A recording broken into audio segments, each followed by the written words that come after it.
오늘 하나님 말씀은 창세기 6장 22절입니다. 6장 전체를 다 봐야 되겠지만 시간상 마지막 한 절만 제가 읽어드리겠습니다.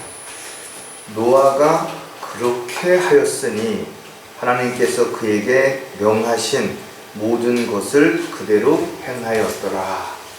하나님께서 노아에게 무엇을 명령했는지는 우리가 창세기 6장을 천천히 읽어보면 다 알 수 있어요. 그래서 오늘은 창세기 6장 전체의 내용을 한번 돌아보고 우리가 거기에서 또 영적인 많은 교훈들을 얻고자 합니다. 잠깐 기도드리겠습니다.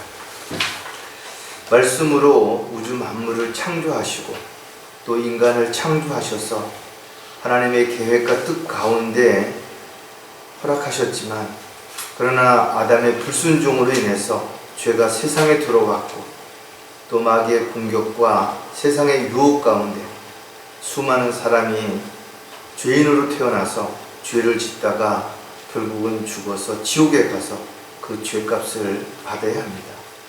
하지만 저희들 사랑하셔서 구원의 길을 열어주시고 또 저희들이 믿음으로 구원받고 하나님의 자녀가 되었을 뿐만 아니라 성경에 기록되어 있는 약속들을 통해서 저희들이 산 소망을 가지고 살아갈 수 있는 특권을 주셔서 참으로 감사를 드립니다. 저희들이 이제 하나님의 자녀로서 또 이 마지막 때에 부름을 받은 일꾼이요 종이라면 어떻게 어떤 자세로 어떤 마음가짐으로 살아야 할지를 다시 한번 노아의 삶을 통해서 저희들이 돌아보고 또 깨닫고 마음에 결단할 수 있는 그런 시간이 되도록 인도해 주시옵소서. 다시 오실 우리 주 예수 그리스도의 이름으로 기도드렸습니다.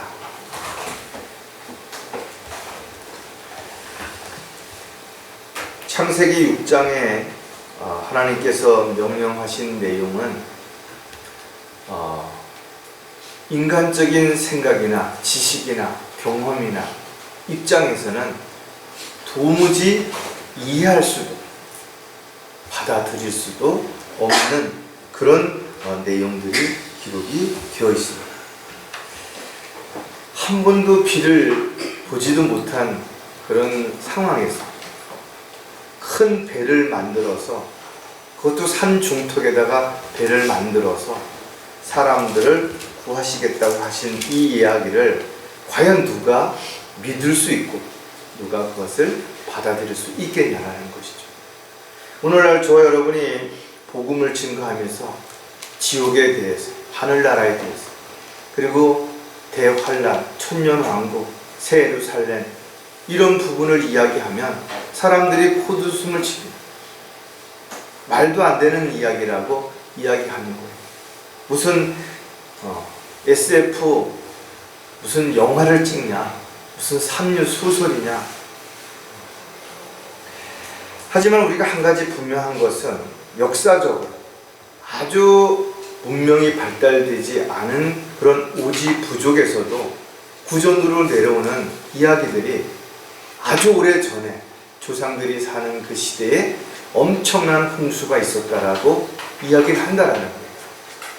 또 역사적으로도 각 나라마다 그런 어떤 사건 사고에 대한 이야기들을 또는 거기에 관련된 어떤 증거들을 가지고 있는데 이것을 통해서 분명 이런 큰 어떤 홍수가 있었다라는 것에 대해서는 누구도 그것을 부인하지 않는다라는 거예요.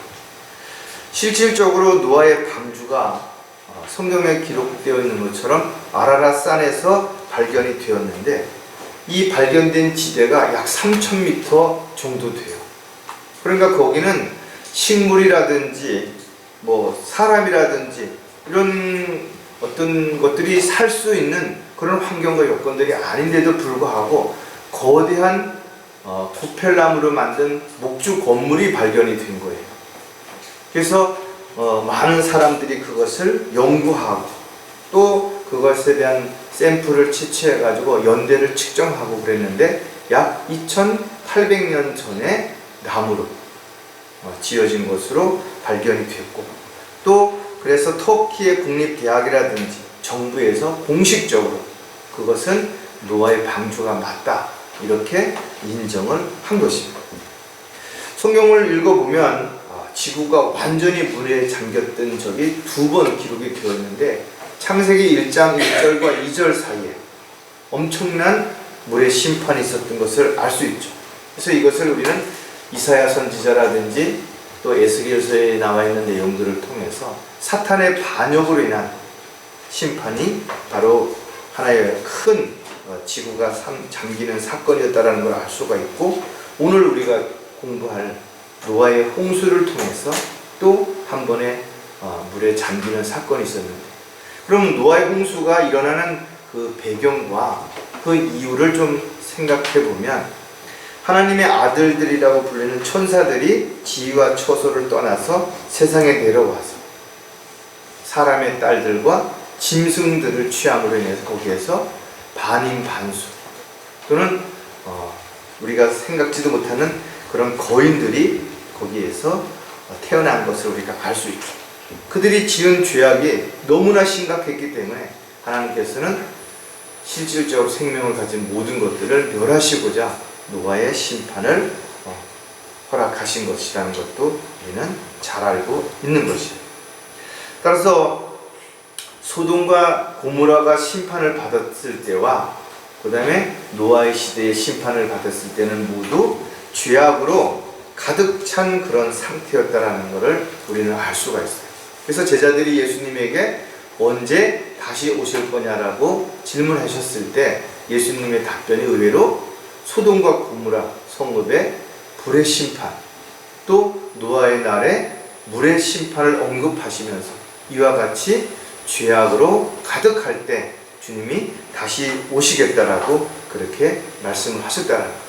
그래서 오늘날 우리가 마지막 때라고 이야기하면서 마지막 때에 일어날 징조들을 살펴보면 지금 노아의 홍수나 소돔과 고모라 때에 있었던 그런 죄악들이 거의 표면적으로 드러나고 가득 찬 그런 시대에 우리가 살고 있다는 것을 알 수가 있는 것이에요.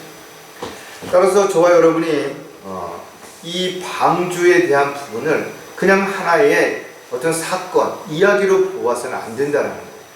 이 방주가 지금에 와서의 어떤 설계 도면이라든지 또는 어떤 기술이라든지 어떤 기계라든지 이런 것으로 짓는다 하더라도 이것이 결코 쉽지 않다라는 거죠.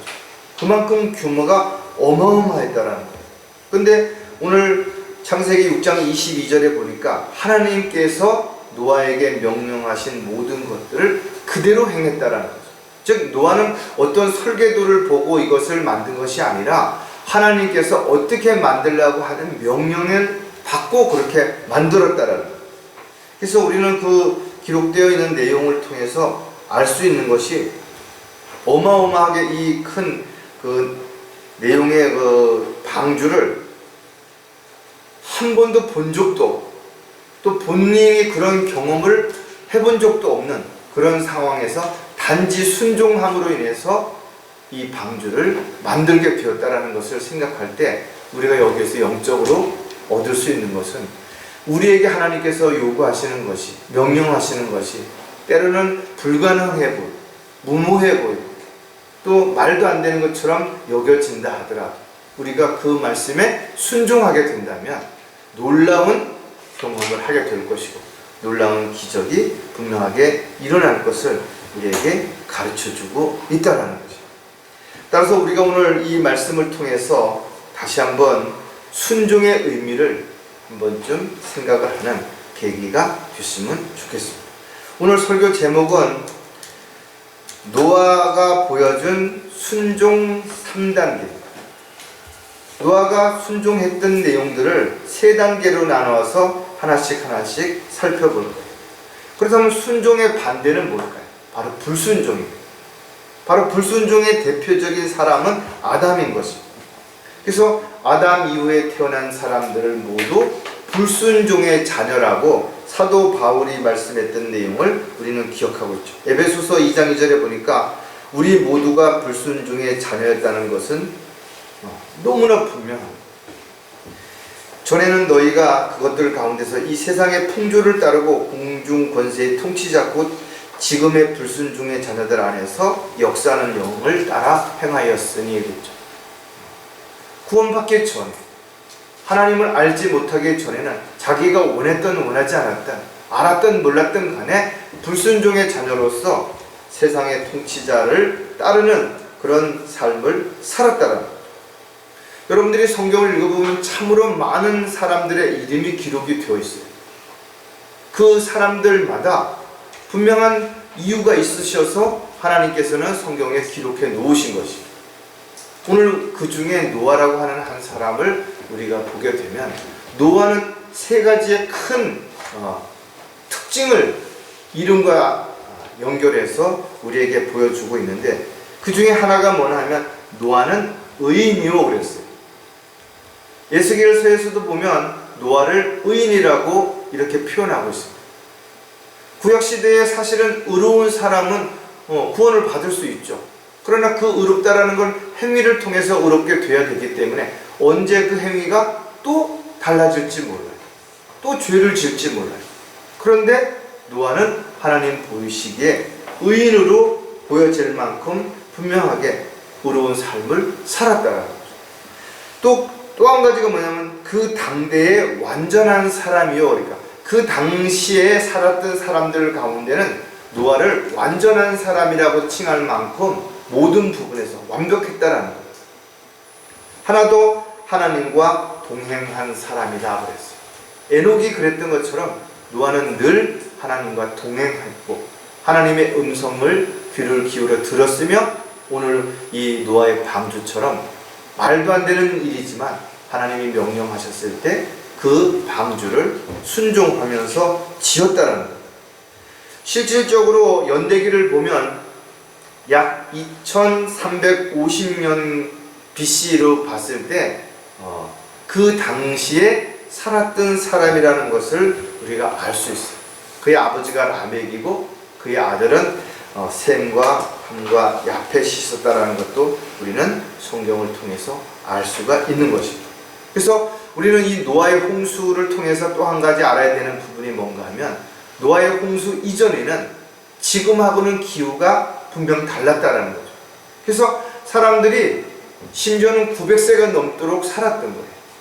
그러니까 어마어마하게 오랜 기간 동안을 그렇게 살았고, 또 그 당시에는 여러 가지 환경과 조건들이 사람이 그렇게 오래 살 수 있는 계기가 됐다는 거예요. 또 한 가지는 노아의 홍수 이후에 사람에게 육식을 허락했다는 거죠. 그전에는 채소만 먹을 수 있도록 허락하셨는데 육식도 허락했다라는 내용도 알 수가 있어요. 그래서 우리는 분명히 하나님의 명령에 따라 순종함으로써 인정을 받은 대표적인 사람을 우리는 노아로 보는데, 순종이라는 말이 뭐냐 이거죠. 어떤 이유나 변명이나 어떤 조건을 앞세우지 않고 명령하시는 것이 무엇이든지 그것을 믿고 그대로 따르는 것을 순종이라고 그렇게 우리가 이야기할 수 있다는 거죠. 그래서 그리스도인들의 삶 가운데 가장 중요한 게 뭐냐면 바로 순종이라는 거죠. 그러니까 희생 제물을 드리는 것보다도 순종이 훨씬 더 나은 거예요. 여러분들이 하나님의 말씀에 따라서 오늘 나와서 경배를 드리고 찬양을 드리고 또 헌금을 드리고 마음과 몸을 드리는 이 모든 것들이 순종함으로 이루어지는 것이 아니라면 종교 생활에 불과하다라는 거죠. 그래서 그리스도인들의 삶은 순종에서 시작해서 순종으로 끝나는 거죠. 왜? 순종함으로 모든 것들을 다 할 수 있기 때문에 그렇습니다. 하지만 안타깝게도 많은 사람들이 하나님의 말씀에 또 하나님의 명령에 순종한다고 말하면서도 늘 자신의 뜻과 계획을 앞세우려고 하기 때문에 하나님의 말씀과는 전혀 다른 그런 삶을 살아가고 있는 그런 시대에 저와 여러분이 살고 있기 때문에 다시 한번 순종을 통해서, 노아를 통해서 우리가 어떤 자세로 살아야 될지를 다시 한번 우리가 마음에 확신을 가지고 결단하는 계기가 됐으면 좋겠습니다. 자, 노아가 보여준 순종 단계 중에서 첫 번째가 뭔가 하면 지시하신 대로 따른 것이라는 거죠. 무엇을 어떻게 지시하든 언제 어떤 방식으로 누구와 함께 무엇을 하라고 지시하시든 중요한 것은 하나님의 명령에 따라야 된다는 거죠.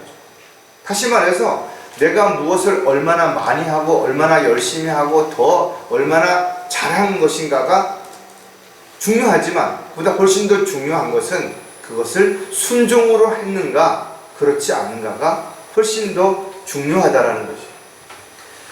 커다란 방주를 만들라는 하나님의 명령은 누가 보더라도 당시의 사람들은 또 주변에 있는 사람들에게는 터무니없는 그런 말처럼 보였을 것이에요. 또 그 방주를 짓는 목적이 언젠가는 비가 무척 많이 와서 그 방주가 물에 뜰 거라는 거죠. 그런데 그 물에 뜨려면 물이 산의 중턱까지 차야 된다는 거예요. 이걸 어떻게 사람들이 이해하나요? 그러니까 노아가 방주를 만들면서 끊임없이 사람들에게 이야기를 했을 때 사람들이 비웃고 비난하고 욕하고 손가락질하고 그랬대요. 저와 여러분이 오늘날 심판에 대해서 이야기하고 지옥에 대해서 이야기하면 코웃음 치는 사람들 있잖아요. 욕하는 사람들 있다.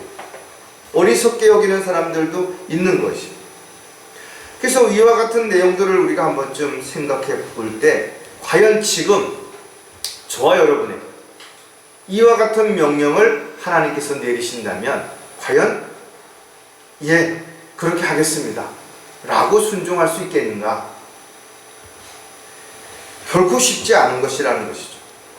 방주의 모양과 크기와 용도에 대해서 우리가 한번 좀 생각해 보고, 우선 모양과 크기는, 모양은 배처럼 큰 배를 만드는데 지금은 우리가 뭐 원양어선이라든지 항공모함이라든지 이런 걸 보면 배라는 것이 이렇게 크게도 만들 수 있구나라고 생각할 수도 있지만 당시에는 그런 거를 본 적이 없는 사람에게는 이게 어떻게 설명이 됐겠냐라는 거죠. 성경에 기록된 내용을 보면 길이가 300규빗이에요. 이거를 우리가 미터로 계산하니까 135.5m예요. 상당히 100m보다 훨씬 더 긴 거리죠. 그 다음에 너비가 50규빗이면 22m입니다. 그리고 높이가 30규빗이면 13.4m예요. 결코 적지 않은 이런 거를 또 중간에 칸을 3층을 만들어서 많은 창문들을 내고 또 하나의 큰 문을 만들었던 내용을 우리가 볼 수가 있죠. 그래서 만드는 재료도 아주 하나님 정해주십니다. 개역성경에는 잣나무라고 표현돼, 잣나무는 그렇게 큰 것도 없고 그렇게 할 수가 없어요. 그래서 고펠나무라고 하는 어마어마한 나무들이 있는데 실제로 이 나무는 엄청 크죠. 근데 저도 좀 궁금해요. 그 큰 나무를 어떻게 잘라서 그걸 어떻게 운반을 했으며 또 어떻게 그것을 못이라든지 뭐 이런 게 없는데 연결을 했을까? 현대 어떤 건축하는 그런 목수라든지 이런 사람들도 여러 가지 기술이 있겠지만 그 큰 거를 그 어떤 부력이라든지 어떤 힘의 파도라든지 이런 거에 견딜 수 있게 만들려면 얼마나 철저하게 계획을 가지고 만들었을까? 참 상상이 안 되죠. 그런데 그것을 만들려고 하셨는데 노아는 그것을 만들었다는 거죠. 이것은 순종 이외에 다른 말로는 표현할 수가 없는 것이죠. 그래서 저와 여러분이 여기서 지시하신 대로 이 말의 뜻을 우리가 분명한다면 주님께서 무엇을 우리에게 요구하시든 가라면 가고 서라면 서고 하라면 하고 하지 말라면 하고 이것이 나의 생각이나 나의 경험이나 지식과 전혀 상관없이 주님께서 그렇게 하라고 하신다면 그렇게 믿고 따르는 것이 진정한 순종이라는 것을 다시 한번 우리는 생각을 해야 되는 것이죠. 자, 지시하신 대로 따른다라는 것을 우리가 좀 더 생각해 보기 위해서 몇 가지를 살펴볼 필요가 있는데 첫 번째, 지시한 대로 하게 되면 조롱을 받기도 한다라는 거죠. 하나님의 명령대로 우리가 했을 때 사람들이 그것을 비난하는 거예요. 노아의 방주를 만들면서 노아가 그랬을 때 그랬던 것처럼 하루 이틀도 아니고 끊임없이 그렇게 했을 거 아니에요. 근데 다른 사람은 제쳐놓고라도 노아와 노아의 친척들과 노아의 주변 사람들은 얼마나 많았겠냐 이거죠. 600년 살면서 한 400년 동안 자식을 낳았다면 얼마나 많은 자식이 거기서 퍼져나갔겠어요. 그랬는데 그 수많은 사람들이 가장 가까운 가족들마저도 노아를 이해해주기는커녕 비난하고 손가락질하고 욕했대요. 아니 심지어는 저와 여러분이 복음을 전할 때 가족들 중에 비난하는 사람 있잖아요. 불쌍하게 여기는 사람들도 있고. 이웃은 말할 것도 없죠. 친구들, 직장 동료들, 여러분들이 복음 전하면 비웃습니다. 뒤에 가서 수군대고 욕하고 그래요. 따라서 아담 이후에 노아에까지의 시대를 보면 사람들이 엄청 오래 살았던 것을 볼 수가 있어요. 당시에 아마 노아의 홍수가 나기 전에 인구를, 그 당시에 인구가 계속해서 자식을 낳은 것을 어떤 사람이 추정을 했을 때 약 50억 정도는 되지 않겠냐, 이렇게 말하는 사람들도 있어요. 정확한 숫자는 아니지만 우리가 아무튼 많은 사람이 노아의 홍수 전에 살고 있었다라는 것은 분명하다라는 거죠. 그리고 우리가 생각하는 것보다 훨씬 더 많은 어떤 것들이 기술적인 면이라든지 이런 것들이 발전해 있었을 수도 있었다라는 것도 우리는 한편으로는 생각을 할 수가 있을 것이에요. 디모데후서 4장 2절에 보면 너는 말씀을 전파하라. 때를 어떤지 못 어떤지 항상 대비하라. 모든 오래 참음과 교리와 견책으로 책망하며 권고하라. 이 말씀을 왜 기록해 놨을까요? 지금도 노아의 홍수처럼, 홍수 때 심판을 이야기했던 것처럼 우리가 심판을 이야기하면 사람들이 똑같이 조롱하는 거예요. 마지막 때는 어때요? 진리마저도 비방을 받을 것이고 수많은 사람들 앞에서 믿음을 따라 살아가는 사람이 조롱을 받게 될 것이라고 했잖아요. 하나님께서 원하시고 기뻐하시는 일을 하는 사람들은 세상으로부터 미움을 받을 뿐만 아니라 비난을 받기도 하고 욕을 먹을 수도 있는 것이.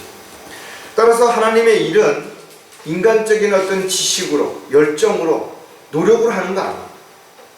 순종하는 사람들만이 그 일을 할 수 있다는 거예요.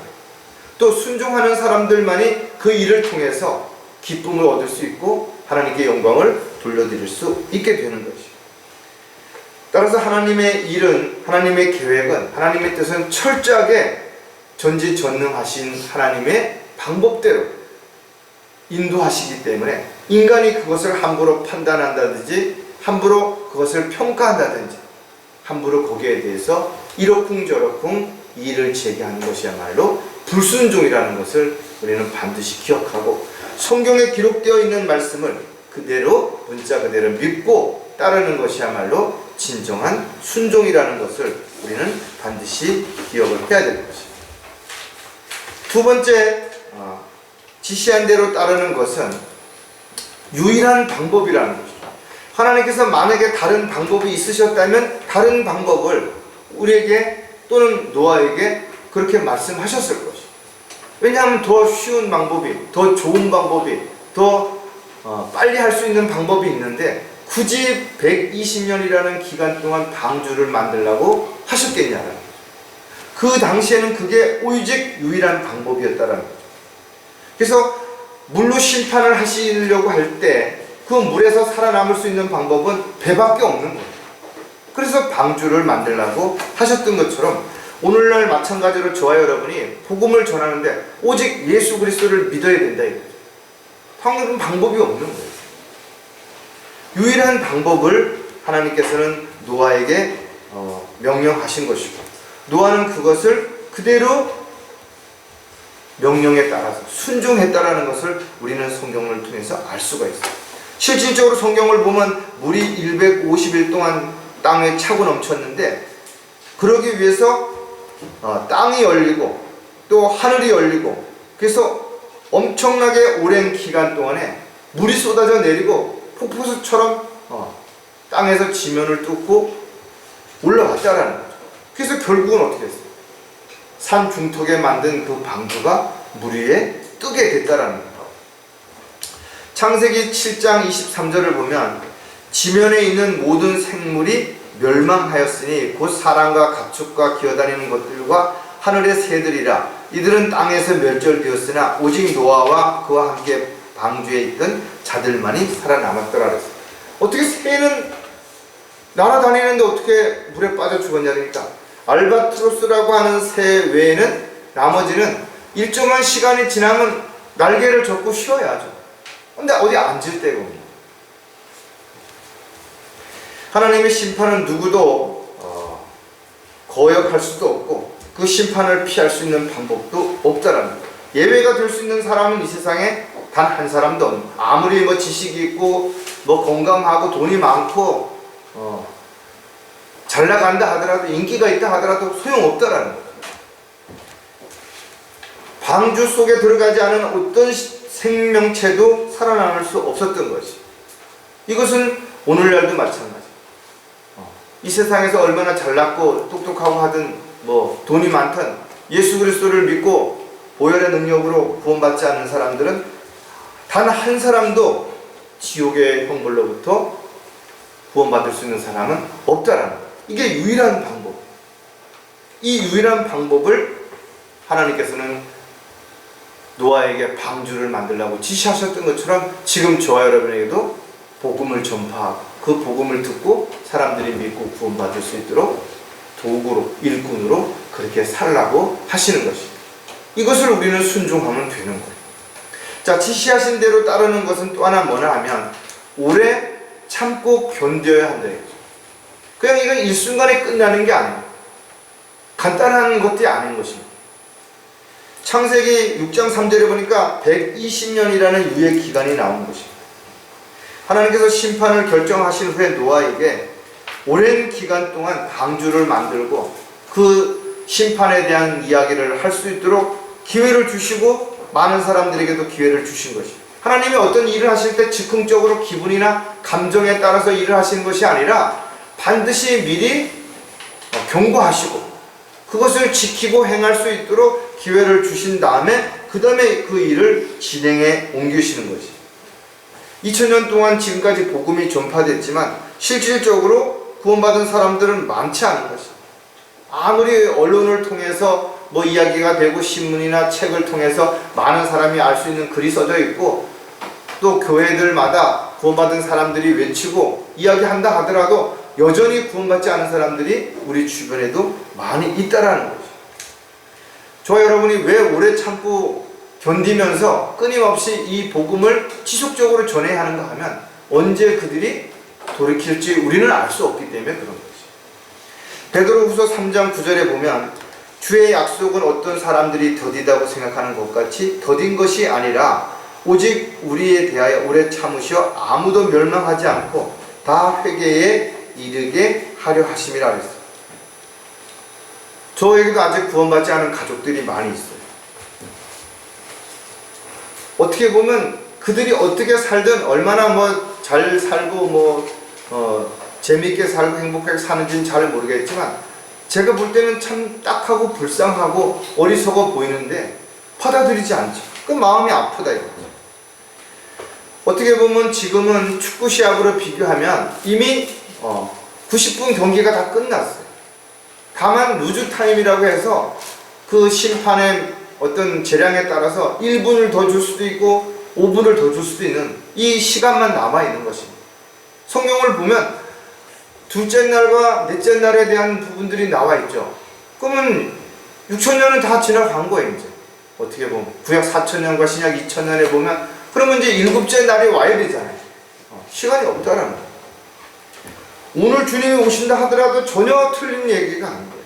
그런데 왜 늦게 오시는가에 대해서 사람들이 불평하냐, 왜 의심하느냐, 인간적인 생각을 가지고 이야기하죠. 그래서 주님의 하루가 우리의 1000년과 같다라고 표현했으면 하루가 1000년이면 우리 인생을 100년으로 봤을 때 한 얼마나 되겠어요? 아무것도 아니에요.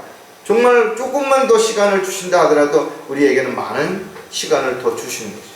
많은 사람에게 구원의 길을 열어놓고 안타까우셔서 조금 더 기다려 주시는 것이라면 저와 여러분이 이제 남은 시간은 결코 많지 않다. 지금까지도 잘 참고 잘 견디고 주님의 명령에 따라 행동했다면 남은 시간 더욱더 헌신하고 주님이 기뻐하시고 원하시는 삶을 살아가는 저와 여러분이 반드시 되어야 될 것입니다. 자, 노아가 보여준 순종 3단계 중에 두 번째가 뭔가 하면 지시하신 대로 가는 것이라 이거예요. 여러분이 어디로 가든 그 가는 길에는 길이 있겠죠. 그 길은 눈에 보이는 길도 있고 눈에 보이지 않는 길도 있어요.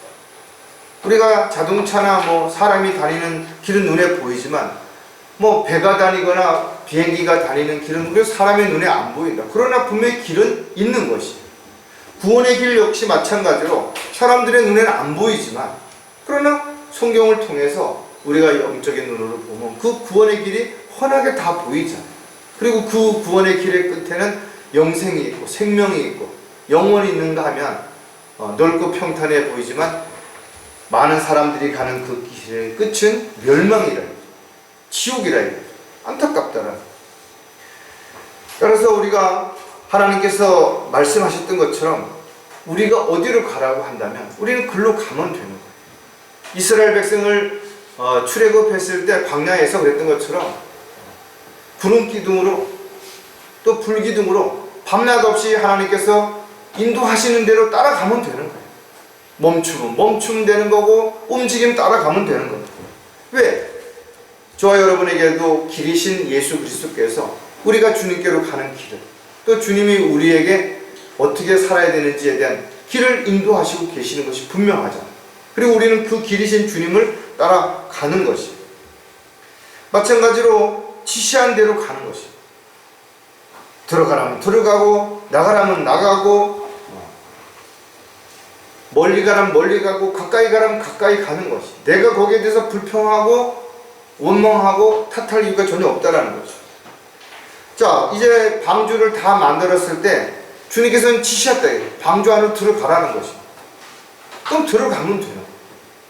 그래서 노아는 많은 사람들에게 이제 곧 비가 올 테니까 방주 안으로 들어오라 하고 외쳤는데 사람들은 여전히 조롱하고 비웃고 들어가지 않는다. 그래서 방주 안에 들어간 사람은 성경에 뭐라고 기록해놨냐니까 노아와 노아의 아내 그리고 세 아들과 며느리. 그래서 총 몇 명이라 그랬어요? 8명밖에 없더라고요. 노아에게 관련된 많은 사람들이 있었을 거 아니에요. 이모, 고모, 작은아버지, 큰아버지, 조카들, 엄청나게 많은 사람들이 있었을 텐데 그들 누구도 받아들이지 않았다라는 거예요. 오늘날도 마찬가지. 열심히 복음을 증거하고 이야기해도 듣지 않는다. 앞으로 어떤 일이 벌어질지 모르는 상황에서 한 번도 검증이 되지 않는 상황에서 그들이 뭔가 따른다라는 거 쉽지 않죠. 그럼 누가 들어갈 수 있냐 이죠. 믿음을 가진 사람, 하나님의 약속을 믿는 사람들만이 하나님이 가라 할 때 갈 수 있는 거예요. 멈추라 할 때 멈출 수 있는 것입니다. 노아는 주님께서 지시하신 대로 그대로 순종했다라는 거예요. 하나님의 뜻과 계획은 인간의 방법이나 인간의 생각을 모를 수 있어요. 터무니없는 것처럼 느껴질 수도 있고 말도 안 되는 것처럼 여겨질 수도 있어요. 그러나 우리가 노아에서 배워야 할 것은 지시하신 것이 어디든 언제이든 어떤 방식이든 그냥 가라면 가는 대로 가는 겁니다. 그게 순종하는 거예요. 내가 왜 가야 되는지 그건 따지고 할 필요가 없다는 거죠. 그래서 우리가 지시하는 대로 가는 것에 대해서도 몇 가지를 우리가 생각해 보면 지시하신 대로 가는 것은 반드시 통과해야 한다. 반드시. 그 가는 길에 통과해야 될 부분들이 반드시 있는 거예요. 우리가 여기 대관령을 지나가는 길은 산을 돌아가는 길도 있지만 반드시 통과해야 되는 터널이 있죠. 그 터널을 통과하지 않으면 쉽게 갈 수가 없어요. 거대한 방주를 하나님께서 노아에게 만들라고 하고 나서 많은 창들을 위에다가 내라 그랬어요. 그래서 물 위로 이제 방주가 떴을 때 물 속에도 많이 배가 잠기겠죠, 그죠? 그리고 물 위로 나온 수면 위에 나와 있는 그 부분에서 밖을 내다볼 수 있는 또 공기를 통할 수 있는 많은 창들을 만들었습니다. 그런데 방주로 들어가는 문은 오직 하나만 만들었다라는 거예요. 그리고 방주 안으로 들어가라는 거예요. 그래서 노아와 노아 가족들은 방주 안에 들어갔어요. 그랬더니 하나님께서 때가 되니까 문을 바깥에서 닫으신 것입니다. 안에서 열 수가 없어요. 안에서 열어줄 수가 없어요. 그리고 비가 오기 시작하니까 수많은 사람들이 방주로 찾아와 갖고 들어보내달라고 울고불고 했겠죠. 근데 안에서 노아는 마음이 아무리 안타까워도 열어줄 수가 없는 거예요. 왜? 안에서는 열 수가 없으니까. 마찬가지로 저와 여러분이 혹여라도 죽지 않고 휴거되게 된다면 이 땅에서 일어나는 그 모습들을 보게 되겠죠. 안타까울 겁니다. 근데 우리가 한 사람도 데리고 갈 수가 없어요. 왜? 구원의 문은 우리가 열 수가 없기 때문이었어요. 이런 일들을 우리가 요한복음에서 예수님이 제자들에게 하신 말씀을 통해서도 알 수가 있는데, 요한복음 10장 9절에 보니까 나는 그 문이라 누구든지 나를 통하여 들어가면 구원받을 것이며 또 들어가며 나오며 초장을 찾으리라. 그래서 그 문이 아닌 다른 문으로 들어가려고 하면 도적이라 이거죠. 구원의 길도 하나밖에 없는 거예요. 오직 예수 그리스도를 믿음으로 구원받을 수 있어요. 우리가 죄를 용서받는 길도 오직 한 가지밖에 없다. 예수 그리스도의 보혈을 통해서만 그것이 가능하기 때문에 그렇습니다. 진실로 진실로 내가 너에게 말하노니 양우리의 문으로 들어가지 아니하고 다른 길로 넘어 들어가는 자는 도둑이요 강도라. 노아는 방주 안에 들어갔을 때 세상의 어떤 풍파로부터, 파도로부터 보호를 받을 수 있었죠. 그 안에서 참된 안식을 얻을 수 있었다. 평안을 얻을 수 있었다. 또 들어가기 전에 충분한 양식을 가지고 들어갔기 때문에 먹고 지내는데 전혀 부족함이 없을 정도로 하나님께서 미리 모든 것들을 준비해 주셨다는 것. 따라서 저와 여러분도 영적으로 보면 주님을 떠나서 예수 그리스도를 벗어나서 방주를 벗어나게 된다면 파도로부터, 세상의 어떤 것으로부터, 위험으로부터 보호받을 수 있는 게 아무것도 없는 거죠. 영적 싸움에서 승리할 수도 없다 이거죠. 반드시 우리는 주님이 원하시는, 또 주님이 요구하시는 그 어떤 시험을 통과해야 돼요. 문을 통과해야 돼요. 길을 통과해야만 되는 것입니다. 이와 같은 방법을 벗어나서 믿음이 아닌 행위를 통해서 구원받으려고 하는 수많은 사람들이 있다. 구원받지 못합니다. 자, 지시하신 대로 가는 것은 또 다른 어떤 의미를 부여하는가 하면 안전하지만 구속이다. 방주 안에 들어갔어요. 지시하신 대로. 그런데 한편으로는 물로부터는 안전한데 그 안에 있는 동안은 답답하죠. 왜? 본인이 바깥으로 나갈 수가 없어. 자기 마음대로 할 수가 없어. 답답하다. 저와 여러분이 구원받고 나서 지옥에 안 가는 이런 사실은 너무나 안전하죠. 그런데 우리가 이 세상에 살아가는 동안에 여러 가지 힘들고 어려운 일들이 많이 있다. 고난과 역경과 시련과 이런 것들이 있다라는 거죠. 따라서 세상의 모든 문제와 어려움으로부터 고통과 갈등을 느끼는 이런 부분들에 있어서는 우리가 구속을 받는 거예요. 너무 힘들다고 생각하는 사람들도 있고 너무 어렵다고 생각하는 사람들도 있다는 거죠. 하지만 노아는 불평하지 않고 자신에게 주어진 현실에서 최선을 다했던 것처럼 저 여러분도 구원받은 이후에 세상적인 면에서 답답하고 어렵고 힘든다 하더라도 절대로 불평하지 말고 그 안에서의 참된 자유를 얻을 수 있는 진리 안에서 평안하고 기뻐하고 감사할 수 있는 저와 여러분이 되어야 되는 거죠. 갈라디아서 5장 13절에 보면 형제들아 너희가 자유로 부름을 받았으니 그 자유를 육신을 위한 계기로 삼지 말고 사랑으로 서로 섬기라. 나 이제 구원받았으니 지옥에 안 간다. 그러니까 이제 나는 마음대로 해도 된다. 이렇게 하면서 시간을 허비하고 쓸데없는데 마음과 모든 걸 빼앗긴 채 어리석은 삶을 살아서는 안 되는 것이죠. 왜?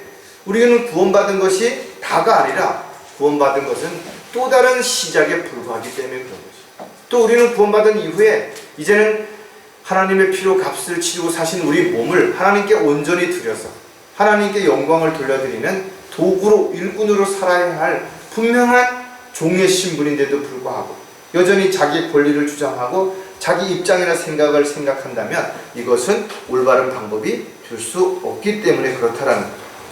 따라서 저와 여러분은 구원받은 이후에 좌로나 우로나 치우쳐서도 안 되고 늘 말씀을 따라서 살아야 될 뿐만 아니라 하나님의 말씀을 최종 권위로 두고 이 세상도, 세상에 있는 것들도 사랑하지 말기 때문에 부러워하거나 두려워하지도 말아야 되는 그런 삶을 살아가고, 오히려 고난과 역경과 시련이 있다 할지라도 감사할 수 있는 그런 삶이 지속될 때 저와 여러분은 주 안에서 안전할 뿐만 아니라 먼 날 거기에 대한 보상을 반드시 받게 될 것입니다. 자, 지시하신 대로 가는 것은 기다림의 연속이라는 것이죠. 노아의 가족과 노아와 노아의 아내는 언제 비가 그칠지 모르는 거예요. 방주 안에 들어가서 벌써 방주 바깥에 물이 가득 차서 방주가 떠서 떠다니는데도 계속 비가 오는 거예요. 그래서 모든 산이 다 묻힐 때까지 계속 비가 온 것입니다. 이제는 비는 멈췄는데 물이 빠져야 바깥으로 나가잖아요. 기약도 없는 거죠. 그 많은 물이 언제 줄어들지 알 수가 없는 거죠. 성경을 보니까 약 5개월 동안 차고도 넘쳤다는 거죠. 하루 이틀이 아니에요. 이스라엘 백성들이 광야에서의 그 시간들을 한번 생각해 보면 하루 이틀 기다린 게 아니죠. 어떨 때는 1년 동안 전혀 움직이지 않아서 그냥 속막에서 매일 구름 기둥과 불 기둥만 쳐다봐대요. 얼마나 답답했겠니. 아라랏 산지 위에 방주가 멈춘 것은 상당한 시간이 흘렀다는 거죠.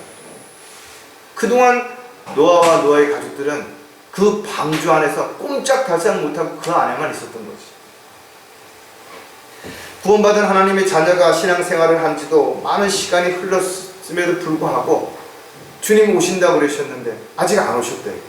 언제 오실지 모르는 거예요.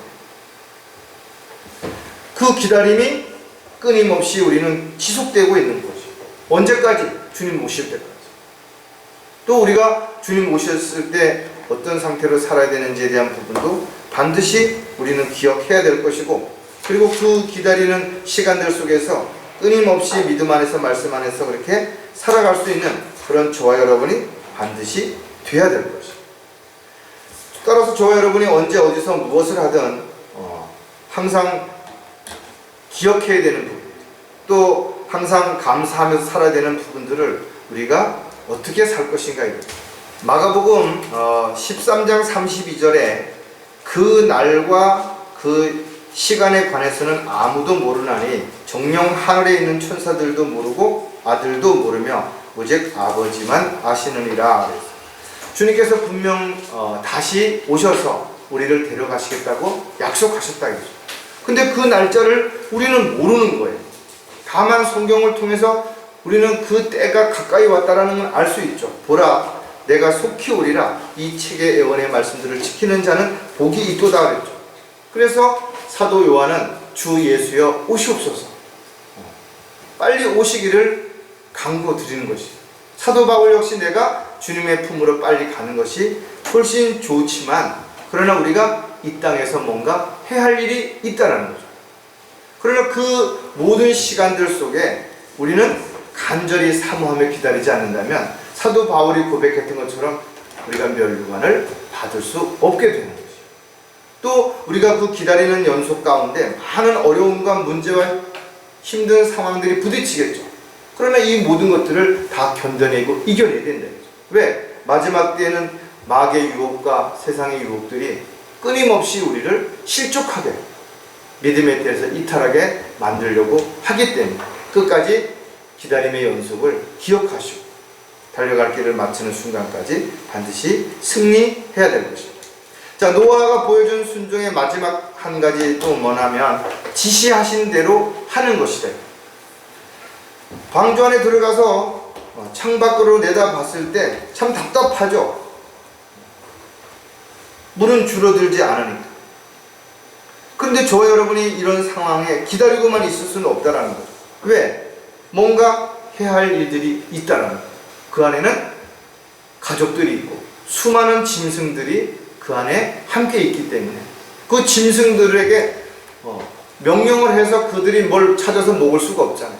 때가 되면 우리가 가축을 키우는 것처럼 먹이를 나눠줘야 되고, 또 그 안에서 다양한 어떤 일들이 생길 거예요. 아플 수도 있고 힘들게 어떤 문제가 생길 수도 있고 다툴 수도 있고, 그럴 때마다 노아는 가족들을 대신해서 또 하나님의 은혜와 사랑을 받은 자로서 마땅히 그 일을 돌보는 일에 끊임없이 지속적으로 그 일들을 해야 됐다는 거죠.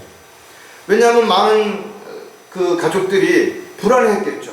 두려워했겠죠. 왜? 한 번도 경험하지 않았기 때문에. 오늘도 마찬가지로 영적인 면에서 앞서가는 사람들의 입장에서 함께 믿음 생활하는 사람들이 어렵고 힘들 때 앞에 가는 사람은 어떻게 해요? 두려워하거나 불안해하면 뒤에서 그것을 믿고 따라오는 사람들이 더 불안해질 수밖에 없대요. 그래서 앞에 있는 사람들은 더 많이 긴장하고 더 많이 생각하고 또 더 열심히 뭔가 노력하지 않으면 앞서가는 사람으로서 리더자로서의 역할이 감당할 수가 없게 되는 거죠. 따라서 이 시대에 마찬가지로 저와 여러분이 복음을 전파하고 진리를 증거하는 일도 마찬가지다. 하나님께서 우리에게 지시하신 대로 우리가 행할 때 하나님께서 놀라우신 능력과 지혜와 명철을 허락해 주시는 거죠. 내가 하고 싶은 대로, 내가 원하는 대로 뭔가 하고자 했을 때는 결코 거기에 대해서 어떤 것도 우리에게 주어지지 않는 것입니다. 그래서 저와 여러분이 복음을 전파하고 진리를 증거할 때 인간적인 방법으로 설득을 하려고 한다든지 강요한다든지 이런 것들은 옳지 않은 것이에요. 성경에 기록되어 있는 복음을 그대로 전하는 거예요. 그러나 그 복음을 전할 수 있는 시기와 또 방식이라든지 이런 것들을 우리가 기도하면서 가장 적절할 때 이렇게 하는 것이 가장 현명한 방법이 될 수는 있는 것이죠. 저와 여러분은 주님을 위해 또 주님께서 맡겨주신 일들을 위해서 고난을 받을 것을 알면서도 지금 이 길을 걷고 있는 것이죠. 왜냐하면 주님이 오셨을 때 우리가 이 세상에서 고난을 받은 것에 대한 비교할 수 없는 상과 유업의 보상이 있다는 것을 알고 있기 때문에 그렇습니다. 또 하나님이 주신 그 은혜와 사랑이 너무나 크기 때문에 뭔가 주님을 위해서 한다는 것 자체가 감사한 일이고 기쁜 일이기 때문에 우리는 그 일을 지속적으로 할 수가 있게 되는 것입니다. 따라서 저와 여러분이 주님께서 무엇을 지시하시든 그 지시하신 대로 그대로 행한다면 절대로 우리는 실패하지 않을 것이고 후회하지 않을 수 있게 될 것입니다.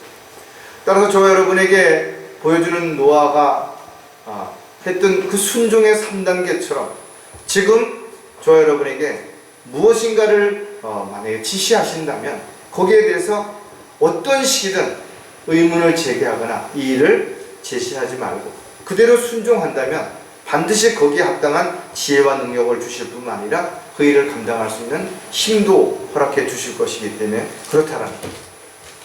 자, 지시하신 대로 한다라는 것을 또 우리가 몇 가지 생각해 보면 믿음 위에 굳게 서야 한다는 거죠. 다시 말해서 믿음 위에 우리가 바르게 서 있지 않으면 지시하신 대로 행할 수가 없는 것이죠. 왜? 인간이다 보니까 힘들 때, 어려울 때, 이럴 때 갈등하게 되죠. 방황하게 되죠. 또 믿음이 나약해지면 흔들리게 된다는 거죠. 그래서 우리의 믿음은 늘 말씀 위에 굳건히 서 있어야 되는 거죠. 방주 안에 들어가 있는 가족들을 보살피는 가운데서도 그들이 두려워하고 낙담하지 않게 하기 위해서 노아는 자신의 믿음이 흔들리지 않아야 되는 거죠. 하나님이 명령하신 대로 그들이 굳건히 살아가는 모습을 보여줘야만 그들이 흔들리지 않을 수 있었기 때문에 그렇다 이거죠. 저와 여러분이 구원받은 이후에도 마찬가지라 이거죠. 자신의 믿음을 잘 지키지 못하고 세상 풍파에 휩쓸리거나 세상 사람들과의 어떤 타협을 하는 모습을 가족들이 본다면, 가까운 사람들이 보게 된다면 그들이 믿음을 가지려고 뭔가 확신을 가지려고 하다가도 어느 순간에 흔들리게 될 수 있죠. 그래서 저와 여러분이 힘들지만 어렵지만 그 믿음이 흔들리지 않도록 늘 믿음 위에 우리 자신을 굳게 세워야 됩니다. 그래서 말씀의 뿌리를 아주 깊이 내려야만 그것이 흔들리지 않는 상황이 될 수 있다. 갈라디아서 6장 1절에도 보면 형제들아 어떤 사람이 무슨 잘못을 범하였으면 영적인 너희는 온유의 영으로 그런 자를 바로잡고 내 자신을 돌아보아 너도 시험을 받지 아니하도록 하라. 다른 사람에 대해서는 우리가 쉽게 판단하고 말할 수 있어요. 그래 자기 자신에 대해서 그렇게 완벽하게 또 철저하게 또 엄하게 그렇게 할 수 있는가? 그렇지 않죠.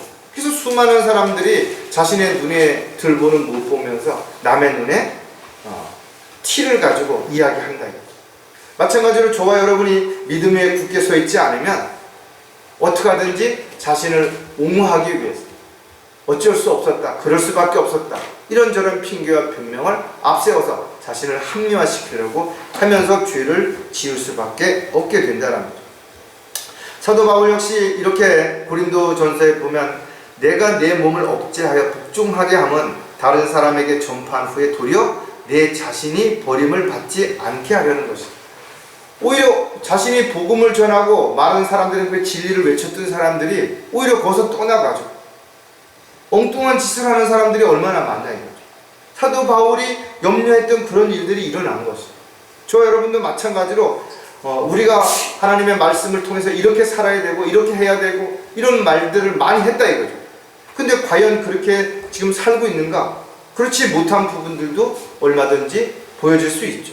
그래서 정신을 차리고 깨어 있어야 될 뿐만 아니라 말과 행실을 정말 조심하고 또 조심해야 되는 것이.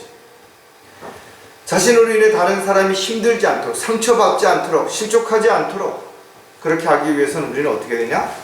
늘 믿음 위에 굳게 서 있어야 된다는 사실을 우리는 오늘도 다시 한번 마음에 결단하는 계기가 되어야 될 것입니다. 자, 지시하신 대로 행하는 것은 또 어떤 뜻을, 의미를 가지고 있는가 하면 잘 돌보고 보호해야 한다는 거죠.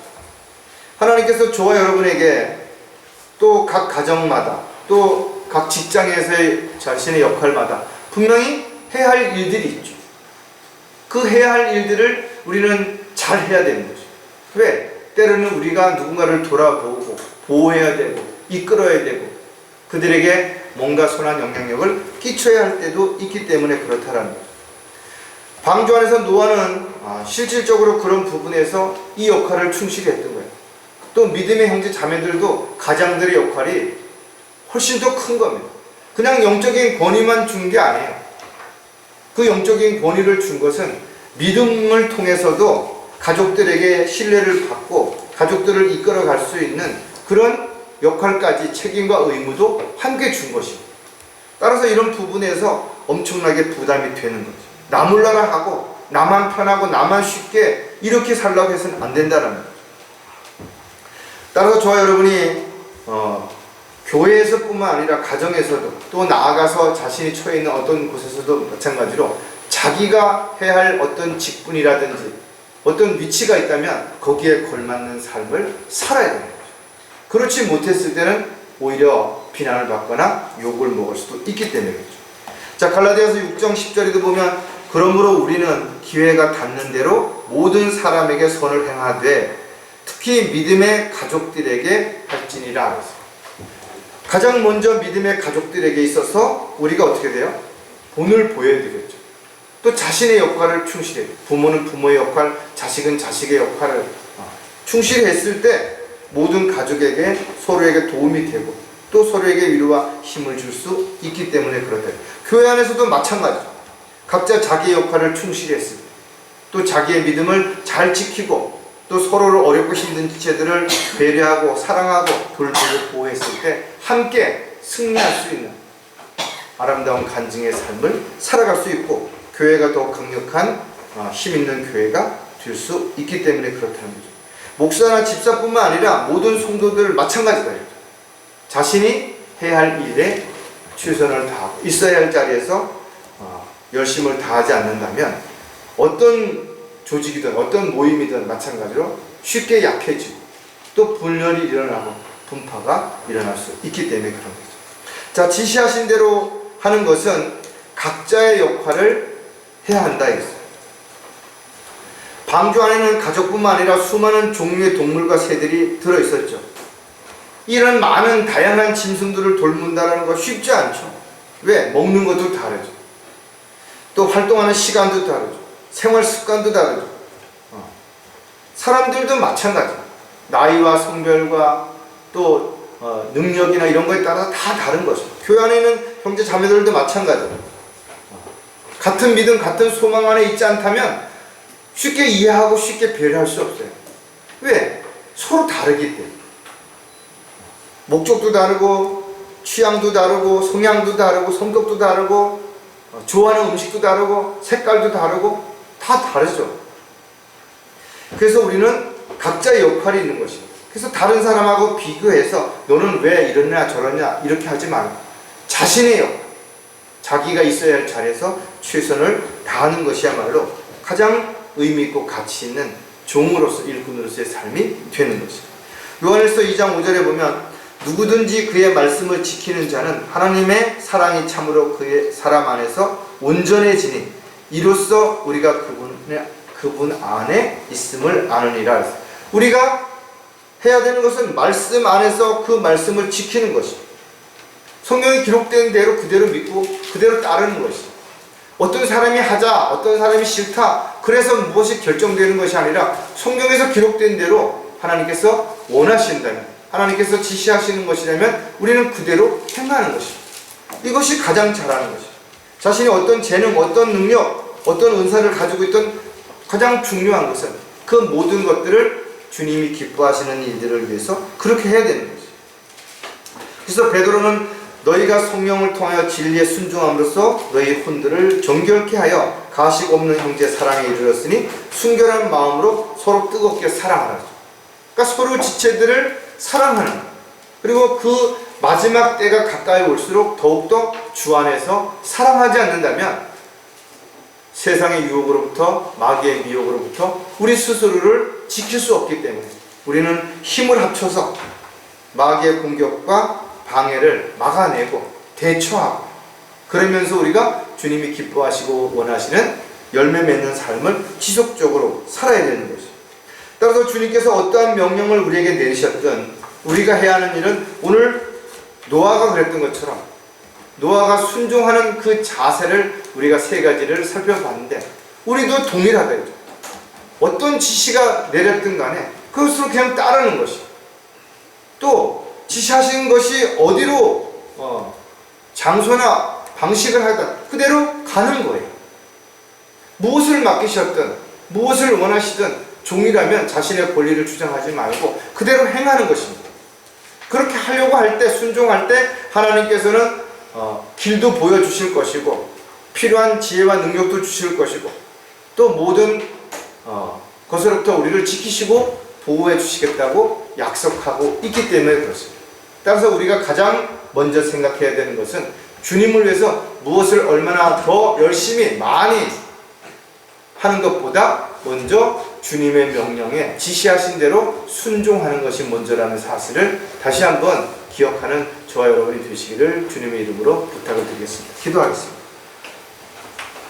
하나님 아버지, 때로는 저희들 인간적인 생각이나 방식으로는 도무지 이해가 안 되는 일도, 또 할 수 없는 것처럼 불가능하게 느껴지는 것들도 많이 있지만, 그러나 주님께서 원하신다면, 또 주님께서 저희들에게 명령하신 것이라면 저희들이 어떠한 핑계나 이유를 대지 말고 주님의 말씀에 따라서 순종할 때 노아가 그랬던 것처럼 놀라운 역사가 일어난다는 사실을 저희들은 알고 있습니다. 주님께서는 가장 좋은 방법으로, 가장 확실한 방법으로 우리를 인도하시고 보호하시고 지켜주실 뿐만 아니라 우리에게 확실한 약속을 주셔서 우리가 믿음 안에서 흔들리지 않도록 또 낙오하지 않도록 함께 하심을 저희들이 다시 한번 깨닫게 해주시고, 그와 같은 말씀에 따라서 언제 어디서든지 간에 주님만을 바라보시고 또 주님만을 향한 저희들의 마음과 또 저희들의 삶이 될 수 있도록 역사해 주시옵소서. 다시 오실 우리 주 예수 그리스도의 이름으로 기도드렸습니다.